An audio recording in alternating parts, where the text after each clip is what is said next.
खोब मोजां मोनदों आइएफएलनि पिकनिक स्पिड बोसोरै खुंनाय जादों देग्लायबो खुंबाय दा जेनेरेलि मानसिफ्रा माने रंजानो गथ' फुर्ति खालामनो लुबैनाय गैया होमबा दा बे हिसाबै समजों बोथोरजों डिसेम्बरनिफ्रायनो मानसिफ्रा बेबायदिनो गोबां जायगाफ्राव बेरायहैयो पिकनिक जाफैयो आरो नैबे जोंना आइएफएल पिकनिक स्पटखौ बानायनाया जोंनि बे ओनसोलनि जायफोर माने बिदि पिकनिक जाहैयो बा सोरबा बेरायहैयो दा बेफोरनि थाखाय मोजां जाबाय आरो जों एसे हल बयबो माने बे आइएफएल पिकनिक स्पट बेखौ माने जों आवगोलनिफ्राय नुबोदों खोब मोजां माने परिबेसाबो मोजां जायगायाबो मोजां गतिके आं सानो बेखौ जोङो जुदि एसे मोजां केयार खालामोब्ला माखासे इनफ्रास्ट्राक्चार सोदेरनानै खारन पिकनिक स्पटनिफ्राय जोङो आपग्रेडेसन खालामलांनो हायो बेवहाय जोङो माखासे टुरिस्टनिफ्राय जा टुरिस्टनि बे जोंहा इएमआइबो दंफैयो बिथांखौ खावलायोब्ला किसुमान बुस्थु बेवहाय जोंहा जायफोर बेरायफैयो आरोखि बेरायफैनायफोरनि थाखाय माखासे जिरायनाय बा बिदि सुबिदा बेखौ जुदि होबावनो हायोब्ला आरो बांसिन फैबावगोन मानसिफ्रा बेबायदिनो एखे थावनि दङ सार हाग्रामा दालां जायखौ होनना दैजिं फेस्टिभेल जायो नोंथांमोननि सरकार दैजिं फेस्टिभेलखौ जों एबारावनो खालामोन खिन्थु समाया हायाखिसै नेक्स्ट इयारनिफ्राय जों खालामगोन बेयाव कन्टिनिउआस जों खालामगोन जेसेबां दिन जोंनि सरकाराव थाबाय थागोन एसेबां दिन जों खालामजाबाय थागोन माने बेयो जाहैबाय जोंहा इन्टारनेसनेल लेभेलाव थांबाय आरो इतिमध्ये बे एवार्डबो मोननाय जाहैबाय गतिके बेखौ नेक्स्ट इयारनिफ्राय खालामनाय जाहैगोन दा जोंहा आइएफएल पिकनिक स्पटआ बेबो दिनैजों बा खनथाम जाबायना खनब्रैसो जाबाय खोब मोजां माने थांनाय सरकाराव नेसनेल पार्क सिङाजोलाव नेसनेल पार्क फसंनाय जादोंमोन बियो दा माबायदि प्रसेसआव दङ सार जोहोलाव जाहा नेसनेल पार्क बेथ' जे दङ दाबो दं माने जोङो सारा बिटिसिआव जों दा बुंनो थाङोब्ला जेसेबां हा दङ बेसेबां एरिया दङ 40% इट्स कभार बाय फरेस्ट दा बे हिसाबै बेवहाय जोंहा नेसनेल पार्क हिसाबै बेखौ जों गोदानै सोनाय जाहैबाय रायमनाखौबो सोनाय जाहैबाय दा बेखौ जोङो नेसनेल पार्क हिसाबै दा बेखौ जिहेतु जों डिक्लेयार होबाय बेवहाय जोंहा बिफां लाइफांजों लोगोसे जिब जन्थु दङ मैदेर दङ बिभिन्न माने बिदिनो जिब जन्थु दङ सिखिरिफोर दङ दा बेखौ जों बासायनांगोन एक नाम्बार खोथा जाहैदों नेसनेल पार्क बानायनायनि उनावहाय जों बयबो बेखौ बासायनाया दायथ' लानांगोन अखल जोंहा फरेस्ट डिपार्टमेन्ट बा जोंनि फरेस्टारफ्राल' बेखौ माबानांगौ बासायनांगौ बे नङा बयनिबो माने क'पारेसन नांगौ खारन बिटिसि ओनसोलाव जोंनियाव हमनानै लादो नेसनेल पार्क जोहोलाव आरो नैबे सिखना ओजोंहाय मानास आरो ओजोंहाय थाबोबायना सानजाहा माबायाव उदालगुरियाव जोंहा बे माखासे नेसनेल पार्क दं आरो बे नेसनेल पार्कआव जि बुस्थु दङ माने माखासे जायगायाव मोननो थाङा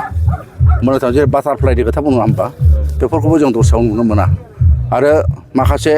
दङ जोंनियाव जिफोरखौ माने जोङो बाहेरायाव बा दस्रा माने जायगायाव मोननो थाङा आरोखि गतिके बे खोब मोनसे जोंनि मोनसे सम्पद जोंनि सम्पद हाग्रायाबो जोंनि सम्पद दाउसिन दाउआबो जोंनि सम्पद एनिमेलाबो जोंनि मैदेर गान्दायाबो जोंनि सम्पद गतिके बेखौ जोङो माने बासायनांगोन दा जोङो एक नाम्बार जाहैदों नेसनेल पार्क बानायबाय गतिके जों दा बेखौ बोरै बासायनो हायो बेजों साबसिन खालामनो हायो ओरैनोथ' सुजुग दङ आरो बेखौ बांसिन साबसिन माने खालामनो थाखाय जों नाजागासिनो दं हाग्रा एवनाया सोलिगासिनो सार बे हाग्रा एवनाया बेखौनो जों बन्द' खालामनो नाजागासिनो दङ दा बेखौ बुङोबाथ' गोलाव खोथा जाहैबाय थांनाय सरकाराव जेनाखि 5 बोसोराव जिखिनि फरेस्ट हिसाबै बेखौ रैखा खालामनांगौ दङमोन खिन्थु नुनाय जायाखै माने जोङो गोबां बे फरेस्ट एरियायावनो जेनेबा बाला महल जानला माला खालामला बायदों गेट बानायदों जानला माला खालामदों जिखिनि रेभिनिउ फैनांगौमोन फरेस्टआव जों हिसाब खालामनो नुदों 5 बोसोराव मोननाय जायाखै आरो बे दंफां दाननायफ्राथ' आवगोलनिफ्रायबो दङ आरो बे हिसाबै हाग्रा एवनायाबो आवगोलनिफ्रायबो दङ आरो नैबे 5 बोसोराव बियो माने खुनु बिदि बन्द' जानाय जायाखै गतिके जों एबाराव बेखौ बोरै हायो सामाजिक भाबै डिपार्टमेन्ट भाबै बा जों फरेस्ट हिसाबै जों बोरै बेखौ बन्द' खालामनो हायो नाजानाय जादों आरोबाव मोनसे दंबावो मैदेरफोरनि माने मेन एन्ड एनिमेल कनफ्लिक्ट होनना बुंदों बे जोंहा ओरैहाय सानजाहा जोंहा मा होनदों धनसिरि आरो जोंहाय बाक्सा डिभिजनाव बे बांसिन जादों बे गतिके बेखौबो जों बोरैहाय माने कन्ट्रल खालामनो हायो बेखौ जों सेस्था खालामदों दा बिनि थाखाय आं गासिबो जोंनि फरेस्ट ओनसोल बा फरेस्ट एरिया बा जेसेबां जोंहा रायजो राजाफोर दङ बिथांमोनखौ खावलायगोन जाहाथे बेखौ जों बयबो जोंनि सम्पति होननानै जाहाथे बेखौ जाहाथे बयबो सहाय खालामो दाननायाथ' दानग्रा मानसि रिथि थाबाय बेखौबो जों बुजायनांगोन आरोखि बुजायनानै लाबोनांगोन फरेस्टआ मा हाग्राया मा बेखौ जोङो माबानानै बुजायनांगोन खारन आं बुंदों जे बिटिसिआव 40% जाहा फरेस्टआव दङ बेनिफ्राय जोङो गोबां जों रेभिनिउ मोननाय जायो रेभिनिउ मोनो बे गतिके बे रेभिनिउखौबो जों माबानांगोन फारसेथिं जोंहा फरेस्टखौबो बिटिसि हिसाबै जेरै जों फरेस्ट नेसनेल पार्क जानानै जेरैहाय जों मिथिजादों सारा पृथिबियाव थिग बेखौ जों बासायनो हायोब्ला जोंहा खोब मोजां जागोन आंथ' बुंखाबायानो दा एसामिसआव बुंखाबायानो गिबियावनो आंनो बे आइफवालि कमिटिनि प्रेसिडेन्ट सेक्रेटारिजों लोगोसे बे जोंना कमिटिनि मावथि हान्जा बिथांमोना जे एफा खस्थ' खालामनानै हर सान मावदों खोमा निस्सय खामानिखौ दिनै एफा रायजो राजाखौ सन्थुष्ट खालामनो थाखायनो दिनै बिसोर खस्थ' खालामदों जाहाथे रायजोफ्राबो बिनि मारि मर्यादाखौ लाखिनानै जाहाथे लेथ्रा फेथ्रा खालामा पिकनिक जानानै डिसिप्लिन साफा सुफाफोरखौ एसे जाहाथे मेनटेन खालामो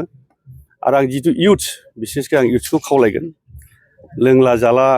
बांद्राय खालामनो नाङा डिसिप्लिनाव थाथों आं बेखौ खावलायो बाइक साग्रोमलाबायनाय मालाबायनाय बिसेसकैथ' जों बांद्राय मेक्सिमाम एक्सिडेन्टखौ जोङो पिकनिक बे निउ इयार बेफोराव जों नुनाय मोनो दा बेखायनो जाहाथे बिदि दुर्घटना जाया बांद्राय लोंला जाला खालामा डिसिप्लिनाव थालाय लायो आं बेखौनो बिनिफ्राय खावलायगोन बेल' सार माने टुरिजम सेक्टराव बिटिसि हालामा गोबां माने जौगानाय खामानि मावनांगौ दङ एसे बहुद दं मावफुं सोद्रोमा हिसाबै बहुद दं दा प्लेनिंखौथ' आं बहुद खालामदों जोंहाथ' दा बे बिटिसि हिसाबै एसअटि फैसा थाबाथ' बहुद हायो